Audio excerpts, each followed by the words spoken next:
Hello everybody and welcome back to Cooking with Grandma. Today we're going to make cube steaks. And I did this once before and my husband said it was the best cube steaks that I had ever made. Now let me tell you, we've been married 45 years and I've made a lot of cube steak in my life. But I think what the key to the success was is the Instant Pot.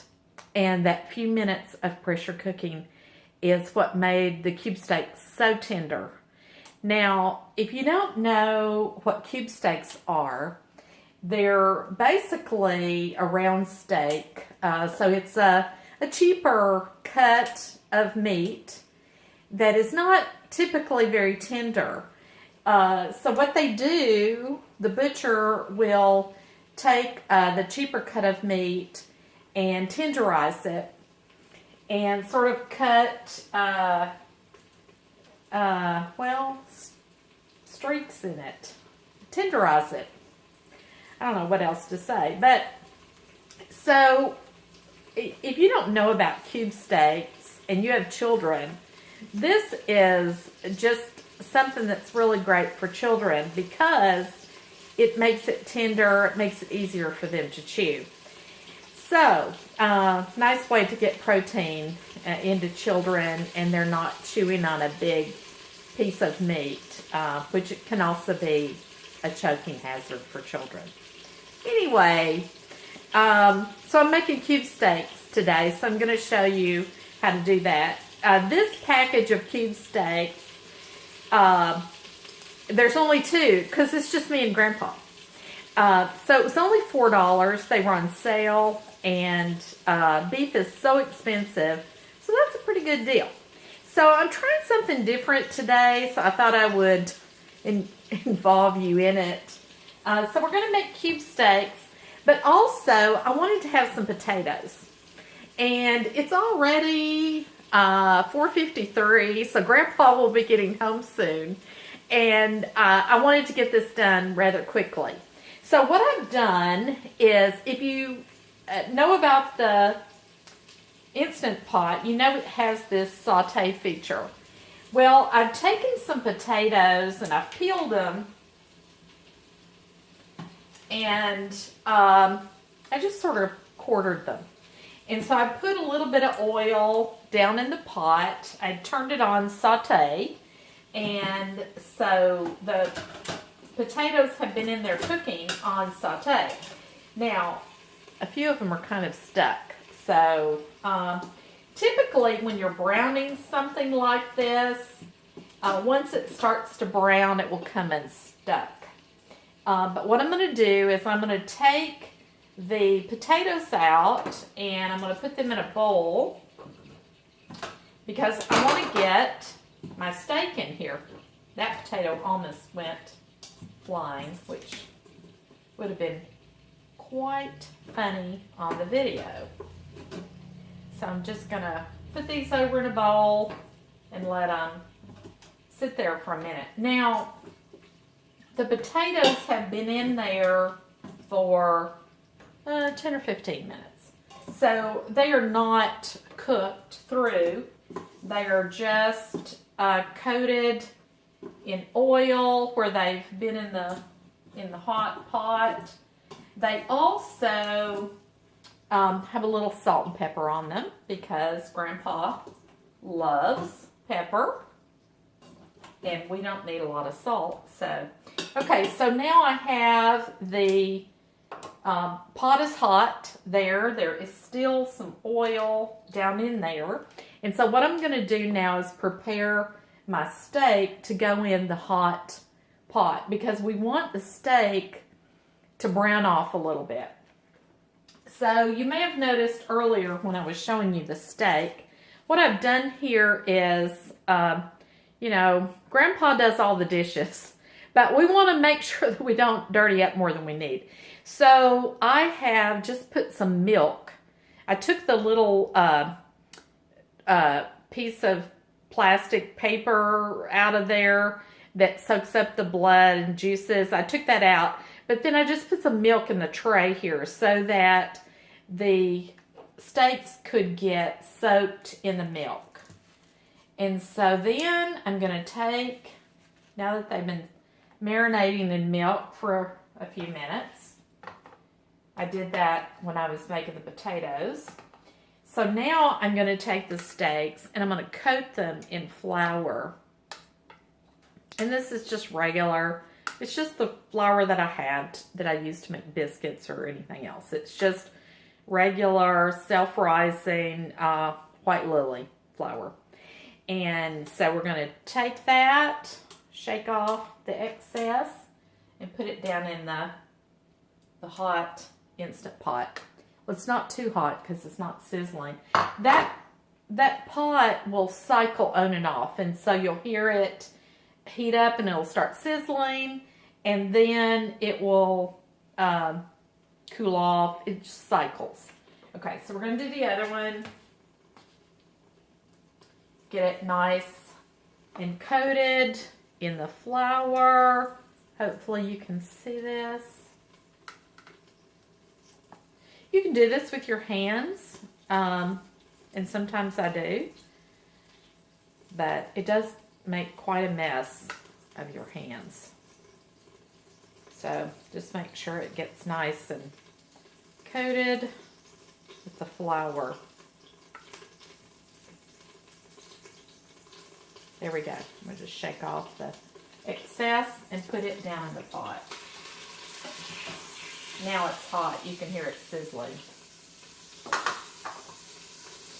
Okay, now I'm going to let those brown for a few minutes, and I'll turn them, and I'll have to move them around in the pot. There's not a lot of space in the pot. Now, if you were doing this for a family and it's more than just the two of you, then it won't fit in the Instant Pot. I mean, it's pretty crowded in there right now. I might be able to tip this over and show you. So it's pretty crowded in there now. So if you have more than 2 people, you probably are going to need to do this step in a skillet on the stove. And so just get you a skillet that the steak will fit in, and put a little bit of oil, just enough to cover the bottom of the skillet. You don't need a lot. And then brown the steak in the skillet on both sides. And so I'm going to pause the video, and I'm going to work on browning these steaks on both sides, and then we'll come back and finish it up. Okay, we're back. I have now browned the steak. It was tight in there. That was not the ideal situation, but it worked for 2. But you certainly will need to do that in a skillet if you're doing more than 2, or if they're big. Okay, so the saute has gone off. It automatically does 30 minutes, so it has already gone off, which is fine because now I'm ready for the next step. So what I'm going to do next is I'm going to put a packet of beef bouillon in there. If you have canned bouillon or in a carton, that would work too. I just always keep this dried bouillon, both beef and chicken. I do the same thing with chicken when I'm cooking in the Instant Pot, but I'm going to put a packet of beef bouillon in there. I'm not even going to bother to mix it in with the water. So I'm just going to sprinkle that in there. And then I'm just going to add a cup of water. Because to do the pressure cooking, it's supposed to have at least a cup of liquid. And so that's why I'm adding the bouillon. So there's that. And now I'm going to put my potatoes on top of it. So these are the potatoes that I had browned up while I was working on my steak. So I'm just going to put those in, on, and around, and over the top of my steak. There we go. So now I'm going to put the lid on.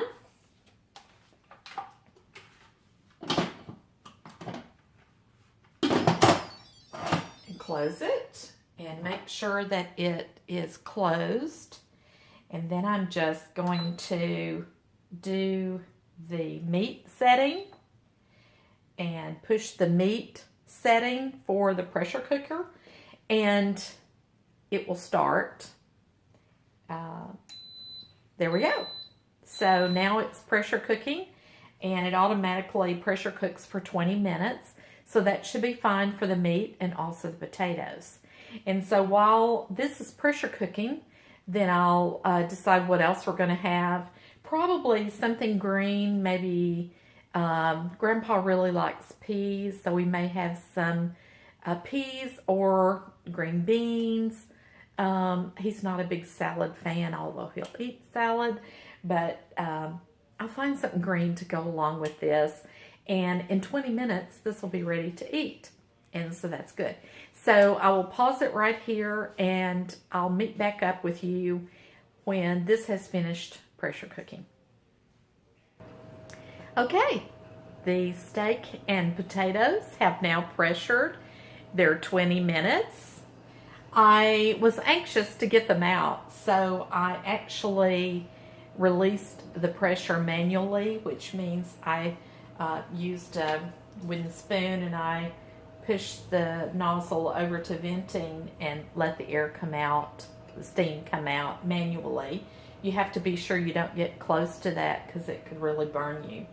But now the little button has dropped down, showing me that the pressure has been reduced in the pot, and it's time to open it and see what it looks like. It smells delicious. I wish you could smell it.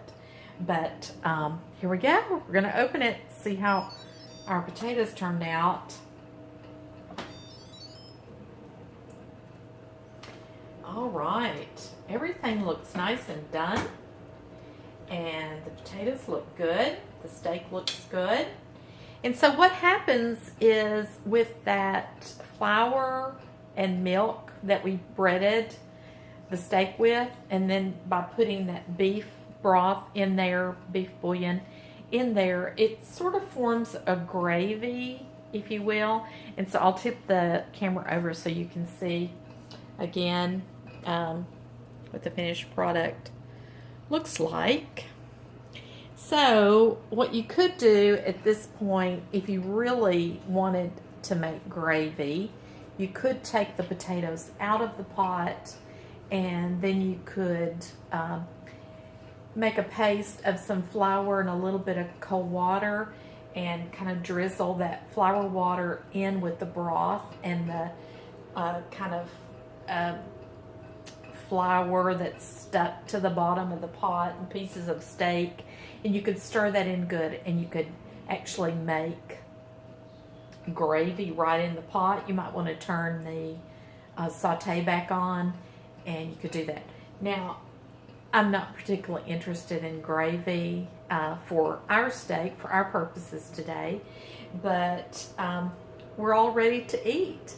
And so I hope you've enjoyed this. I know it's going to be delicious, and we'll see you next time on Cooking with Grandma.